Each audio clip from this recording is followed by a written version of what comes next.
Athea, welcome. Thank you for being here. Hi, Jessica. I am very excited to be here with you today. Yeah, I was so happy you reached out and you have your wonderful podcast. So fellow podcaster, you've got Yes, the women yoga. podcasters. Yes, yes. It's so good to connect. And so I want to start where I usually do, which is the beginning of yoga and mindfulness for you. So I would just love to hear Mm, when did it come into your life yeah. and how did it then impact you? Okay, let's go back in time. Such a good question because I was one of those people that swore I would never do yoga. It was not for me. I have been, a runner since I've been in middle school. So running has always been my way to relieve stress, just a way for me to practice self-care. And I was going through something really challenging. I was going through a divorce, and that was incredibly challenging. And a friend of mine said, "Go to yoga class," and I said, "No, I don't think so. That's not really for me." But I found myself really in a place where I was not able to manage all the difficult emotions and everything that comes up when you're dissolving something so intimate. So I went begrudgingly.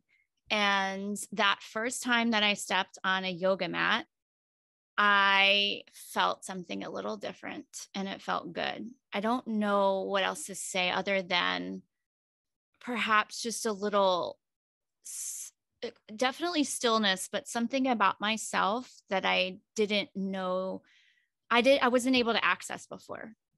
So I guess a stillness within myself I wasn't able to access before. So I was really curious. I thought, well, that's interesting. And so I've just kept going. I went back and I discovered more stillness and more clarity about what I was feeling and what I was going through. I come from really my entire life journey has been one of just like loss and trauma, intergenerational trauma. There was trauma happening, in my marriage. My husband suffered from alcoholism, depression. We had a beautiful child together. He's 15 and a half now. And I knew, as I was going to yoga, what discovered as I was listening, that this pattern of just unhealthy dynamic that we were in our relationship. And we had been together for quite some time, 13 years at that time, or 10, 11 years. I can't remember. I lose track of time, but I knew that this pattern had to stop with me. And it's something that I learned each time I stepped on the yoga mat, processing just past pain, past traumatic experiences in my younger life. And then I had a teacher once say, "Have you ever thought about teaching yoga?" And it's crazy because I thought, this is so crazy. I didn't even want to be here or come here. And somebody's asking me this question, but I was curious. So I'm like a naturally curious person. And then I think when you start practicing yoga, it helps you develop your curiosity skill because a lot of what the practices ask you to do is to be curious about what's going on inside, something that we don't often ask ourselves because we're so disconnected from our body. Our mind is disconnected from our body. So we begin to dive deep into feeling mode, something I was not used to. I began to discover a deeper sense of curiosity. So I started going to teacher training, became a certified yoga teacher. One thing led to another. I became a kids yoga teacher. At the time, my son was young and we were going through this really hard thing. And these practices were helping me come to a place of peace and healing in my life. And I thought, we need more of this. And I was teaching him everything that I knew, but I wanted to know how can I connect to him more, in a way that was just developmentally like appropriate for him. And I was trying, but I didn't have the skill set. And so when I went through the training, it was definitely really helpful. And following that, I started teaching families and kids all over the city. I'm in Houston. And then once I went through my divorce, my former spouse took his own life. And so that traumatic event really had me dive so much deeper into the practices. When you leave a relationship, anyone listening knows, one, how hard it is, especially when you have kids. And I loved this person. And at the same time, it was a big step for me in self-love, saying, despite what I feel, I can't make anybody change. And of course, like, we both bring difficulties to the relationship. So I don't want to say this sounding like I'm putting all this on my former spouse. I definitely had my own issues I brought into the marriage, but one very difficult one was the alcoholism. And that was a kind of a maker or breaker. And so it just wasn't something in his cards at the time that he was willing to give up, but he dove deeper into his alcoholism, took his own life. And I just was in the most deep pain I've ever felt in my life. How do I process with my child at the time, who was 8 years old? And now he's 15 and a half. So we've been on a long healing journey from that. And these practices have been key. And so I guess I'm telling you all this because what led me and brought me to the practices wasn't that I just want to relieve stress or I want to get fit doing some yoga poses. And that may bring you to the mat and it may bring you to these practices. But for me, it was pain, trauma, and lack of direction. And I needed something else and I didn't know what else to do. And I went to the mat to ultimately discover some answers. Once I did start teaching kids and children, and then I dove deeper into these practices after the suicide, I had the opportunity to work with a nonprofit to go into schools to study the impact of yoga and mindfulness on school children. And that was a phenomenal experience. I still, at this point in time, I thought, I again was just following like my natural curiosity. Clearly, like the universe was saying, here you go, you need to be doing this. And at the time, I was going through the most painful experience of my life. So as I was in advocacy, I found so much healing in that at the same time. And I worked at a school in the Houston Independent School District the study was for 3 years. The school loved what I was doing and what we were doing as a program so much, but the program wasn't funding my position anymore after 3 years, that they took me on full time. And so that to me was a big cue. Like, I'm doing something right. I'm where I need to be. And I was also healing along the way, being able to heal with my son through this very painful event. And a decade later, I have been and still do work with schools teaching yoga and mindfulness to kids in schools. So that's kind of in a nutshell. I feel like I was all over the place, but hopefully that made sense. And here I am with you talking. Ultimately, I got the an inner call to start my own podcast to talk about a lot of different things, not just, yoga or mindfulness in schools, but also what does it mean to live your life in a mindful living kind of way for anyone interested in taking the healing spiritual growth path. Thank you so much for being so open and sharing all of that. I think that that's going to resonate with a lot of people, and just your honesty. And, a lot of us come to yoga in pain. And I think that needs to be acknowledged. A lot of us come to it for a workout and then realize that it helps with our pain. It's different for everyone, but the fact that it's so interesting that you were like so resistant to it. Like, that's not for me, because we can have these images of what yoga is, and until we really experience it. So the fact that you did go and you were like, oh, there's something there. And something you said a few times was about that curiosity. And I just want to note that for people listening, when you feel that curiosity, that just kind of questioning, what is that? That seems interesting to me. And then you kept following that. I think that's key, that you kept following that.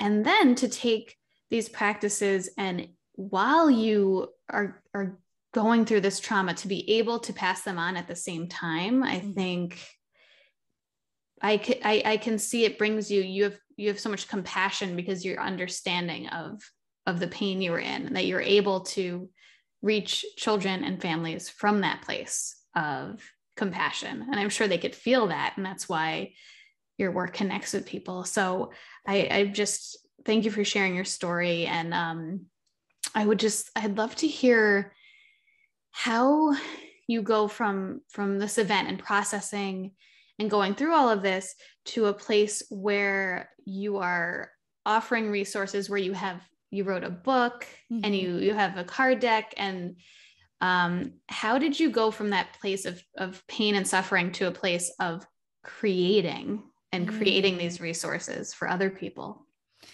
Yeah, good question. I think, I had this moment where I knew there were a few choices that I could take this pain and I could do nothing.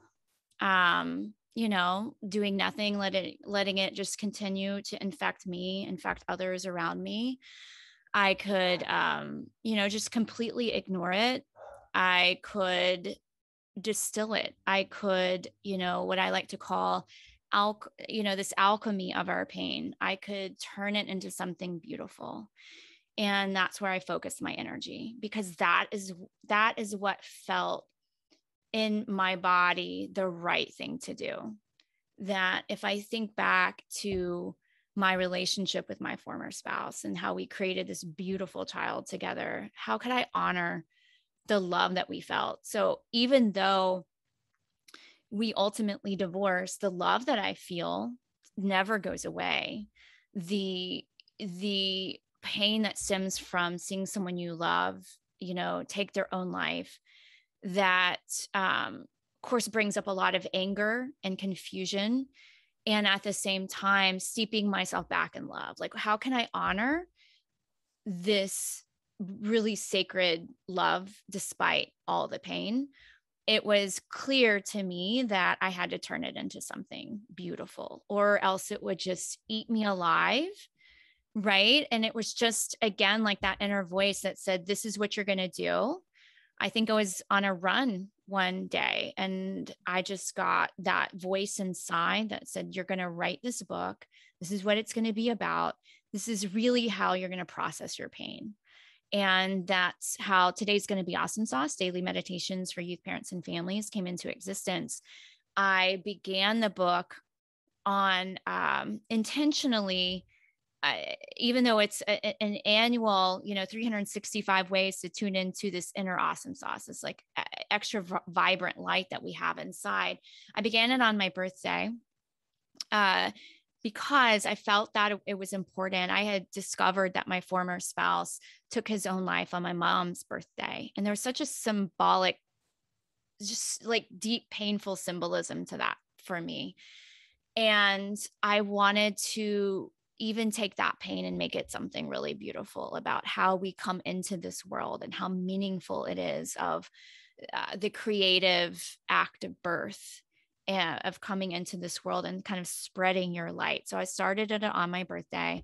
And then ultimately there are 365 breathing mantras. There are themes every day that I really try to make practical and relatable to kids, to parents, about a number of different issues, whether it's just relating and how we have great relationships with our kids, with ourselves, self-love, different yoga and mindfulness tools and techniques, how we relate with our enemies, our frenemies.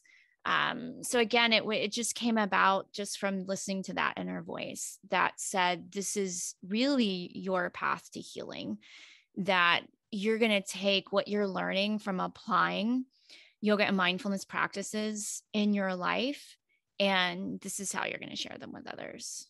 And so I listened, and I was really committed to making this happen. And then one day after another, I had a full manuscript. So. Yeah. I'm so glad you listened to that voice.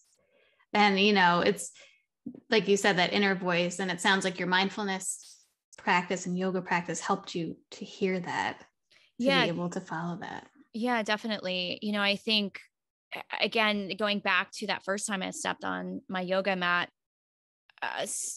just having that moment of stillness that I hadn't felt before. Because when part of my resistance to going wasn't because I thought like it was some weird thing. I just didn't want to slow down.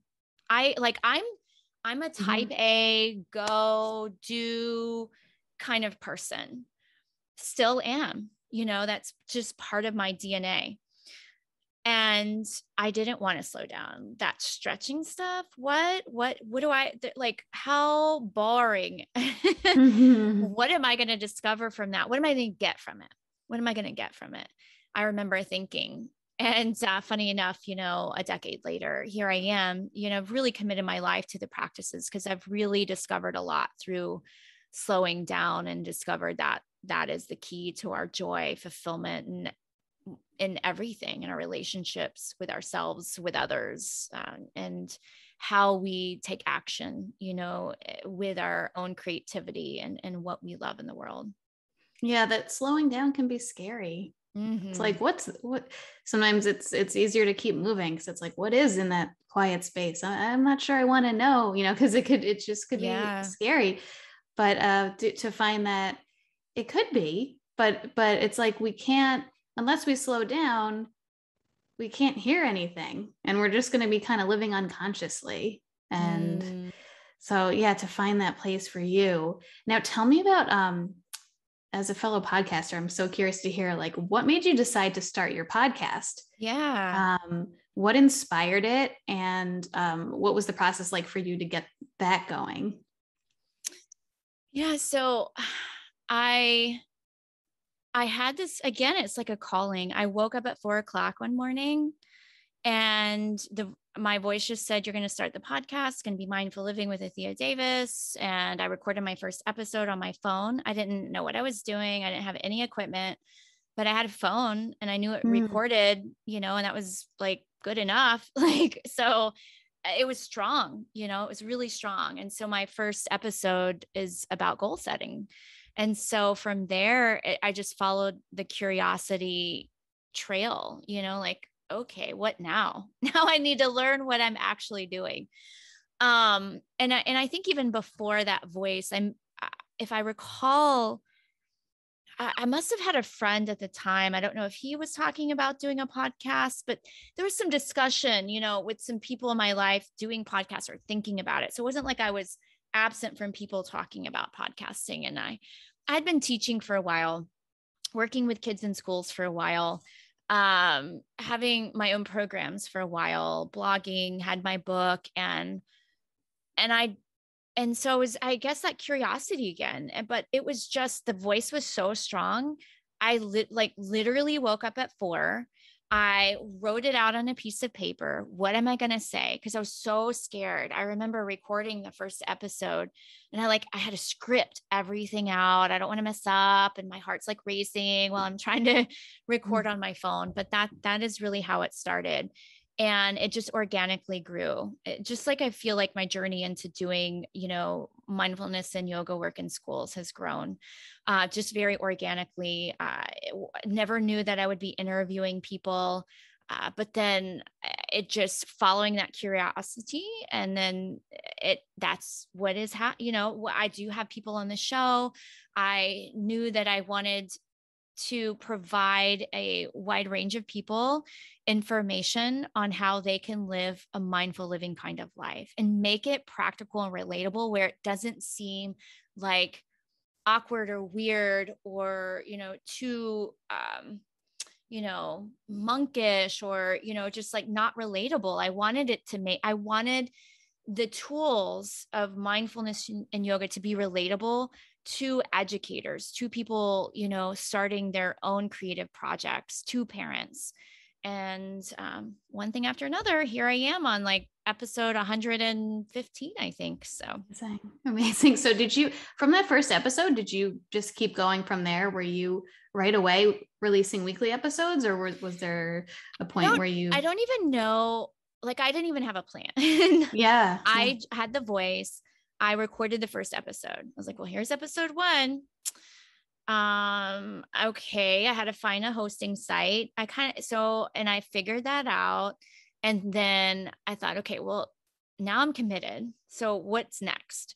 So then I looked at like, what am I going to talk about? What's my plan?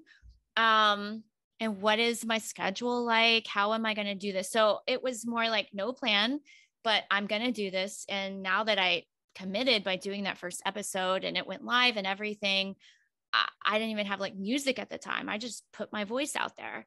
And then I started learning some things along the way. And I had been for quite some time doing weekly episodes. With my schedule, it became too much. So I do 2 episodes a month, which seems to be more feasible with my schedule now. And so, yeah, I think the beauty in that is sometimes we think we have to have everything worked out. We have to have a plan and we have to know exactly what's going to happen. But sometimes you get that strong voice inside and it feels like a big yes. And you just take that first step and there are no repercussions. There's no consequence for doing it in the situation. And I thought, let me just see what's going to happen. I was really curious about the art of communicating, messaging, how to talk about certain things and have people listen. I love to listen to podcasts and audiobooks. And so I thought, there's got to be people that love to hear this kind of content as they're walking or in the car, and then just learning and getting to meet people just such as you and all the people that I've got to interview. It's such a gem to be able to have those relationships, to share what other people are doing in the world. It's really it adds such relational richness in my own life. And I've learned so much from other people, and it feels amazing to share other amazing work that people are doing, to support each other, to build, a network of community and connections. So then the plan came later. And so I'm very much of like an intuitive feeling kind of person. As much as I like to plan, very type A, like here's my list. And, also it's just like, does this feel right? Is this what I need to be doing?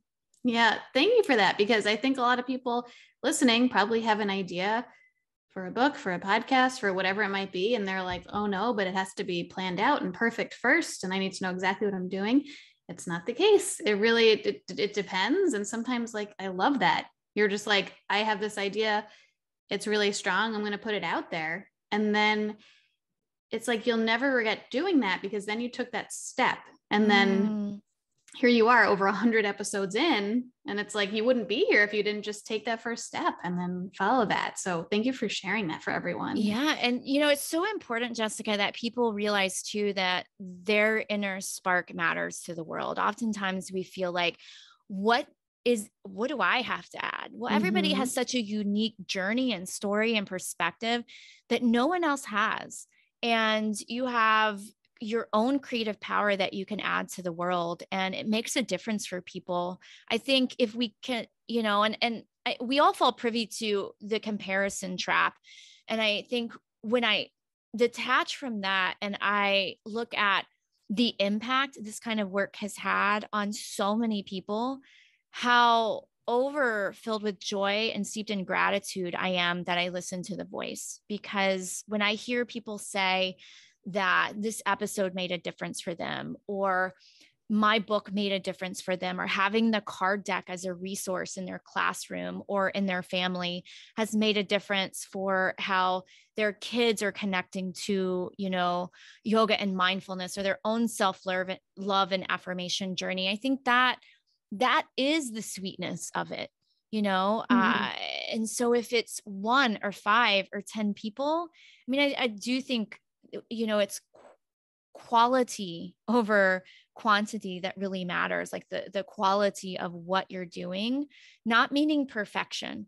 Quality, what I mean is like that human connection and authentic relating with people and sharing something of value with others that only you have and no one else has. And then somebody's going to listen to you in a way that they wouldn't listen to anybody else.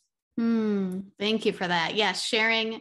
We've all got our story. We've all got our voice. Everyone's voice is valuable. And if you're feeling drawn to share it in a certain way, listening to that and honoring that, I think that is so important. Well, I'd love to, I always love to round up the episodes with little gems of wisdom that people can take with them. So for you as a kids yoga and mindfulness educator for so long and sharing it with so many people, I would love to hear your kids yoga gem. So anyone out there, a parent, a teacher who's sharing yoga with kids, what would be your one big piece of advice to offer them? Breathe life into your inner child. Is that's going to guide you to connect to the kids in your life. Breathe life into your inner child. When you can access that and heal that and bring that to life, you've got it made wherever you're trying to teach. I love that so much. Yes, it's so, so true. Start from that place, the kid within. Athea, thank you so much. I want people to be able to find you and find your work and your podcast. So can you please point us in the direction of all the website, the social media? Thank you, Jessica. I love to stay active on social media. You can follow my handle on Instagram, Twitter, LinkedIn, and Facebook at Athea Davis. That's ATHEADAVIS. And my podcast is Mindful Living with Athea Davis. You can get it on iTunes, Spotify, all the podcast places. And you can go to my website, atheadavis.com. If you're interested in mindfulness training as an educator, I do this big goal setting practice in January or the beginning of each year called 9 to Shine. It's a fun program to go through, a free challenge as well. And so you can check that out there. And I would love to connect. So you can connect with me on all the social media spaces on my website or listen to my podcast. And you can check out my book and my card deck. Today's Gonna Be Awesomesauce Daily Meditations for Youth, Parents, and Families. And the card deck is also called Today's Gonna Be Awesomesauce, is an art and affirmation card deck that you can use in your personal practice or put them up on your fridge for a little inspiration or for family conversations. You can also see that on my website as well. And thank you. It's been awesome to share just a little bit about my journey. And I appreciate everything that you are putting out into the world and following your curiosity and getting your creative power out there. Oh, thank you so much. And I'm so thrilled to have connected with you. And I want to keep following your journey. So thanks for being on and sharing your wisdom. Awesome. Thank you.